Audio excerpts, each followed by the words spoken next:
1 अप्रैल 2023 से यूपीआई के नए नियम लागू होने वाले हैं। इसका असर किस पर कितना पड़ेगा उसके बारे में ये वीडियो होने वाली है। यूपीआई होता क्या है, कैसे काम करता है, उसके बारे में भी हम इसी वीडियो में आपको बताने वाले हैं। यूपीआई से पहले आपको जानने की आवश्यकता है एनपीसीआई के बारे में, यानी कि national payment corporation of India. NPCI का प्रोडक्ट ही है यूपीआई। तो उससे पहले हम एनपीसीआई के बारे में जानेंगे। एनपीसीआई की शुरुआत 2008 में हो चुकी थी।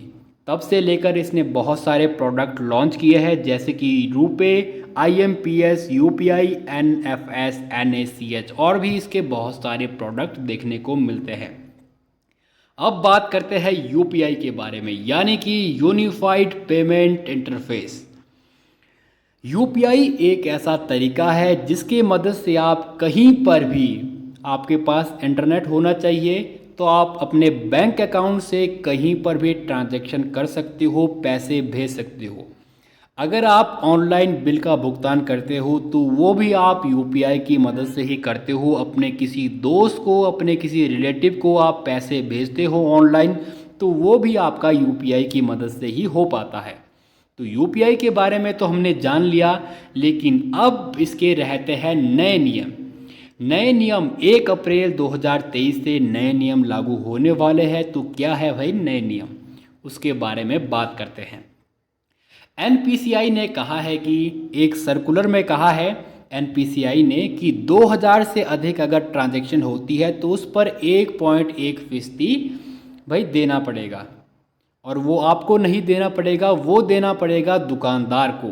इसको हम आसान शब्दों में समझने की कोशिश करते हैं। ये अगर मेरा पेटीएम का वॉलेट है, ये मेरा बैंक अकाउंट है, यहाँ पर अगर मैं किसी भी वॉलेट से, वो चाहे फ़ोनपे का वॉलेट हो, पेटीएम का वॉलेट हो, अमेजोन का वॉलेट हो, अगर मैं किसी भी वॉलेट से ट्रांजैक्शन करता हूँ, किसी भी वॉलेट में, अगर ये मेरा वॉलेट है, ये दुकानदार का वॉलेट है, अगर मैं यहाँ से ट्रांजैक्शन करता हूँ दुकानदार को, तो भाई दुकानदार को देना पड़ेगा बैंक को 1.1% अपना हिस्सा।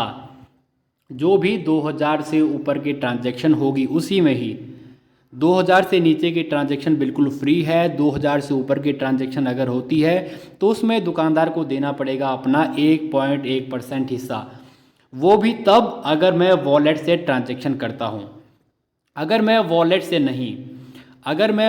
नहीं, अगर मेरे पास यहाँ पर बैंक अकाउंट है, बैंक अकाउंट में मेरे पैसे हैं और मैं बैंक अकाउंट से डायरेक्ट बैंक अकाउंट में पैसे ट्रांसफ़र करता हूँ। वो कैसे होते हैं, अगर मैंने दुकानदार से उसका नंबर लिया, मैंने नंबर पर उसको पैसे भेजे, तो मोबाइल नंबर लिंक होता है हमारे बैंक अकाउंट के साथ, तो डायरेक्ट उसके बैंक अकाउंट में पैसे जाते हैं।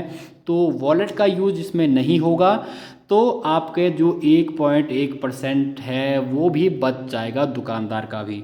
लेकिन अगर वॉलेट टू वॉलेट ट्रांसफ़र होती है मनी, तो दुकानदार को अपना 1.1% हिस्सा देना पड़ेगा।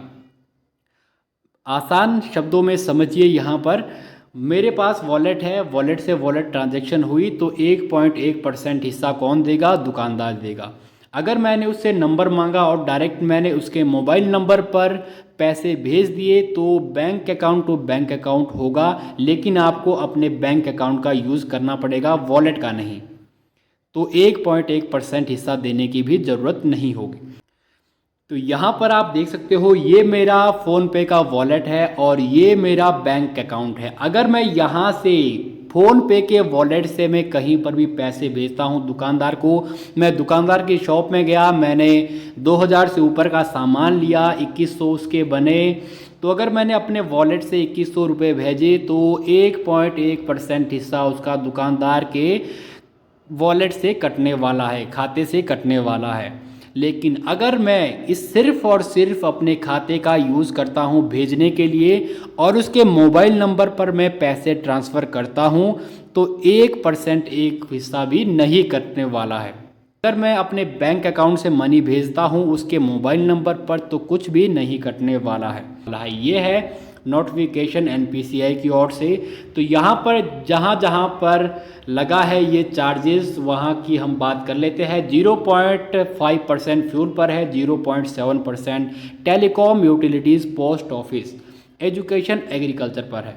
0.9% सुपर मार्केट्स के लिए है, 1% mutual fund, government, insurance and railways के लिए है, 1.1 कन्वेंस स्टोर्स के लिए है यानी कि किराना स्टोर के लिए है,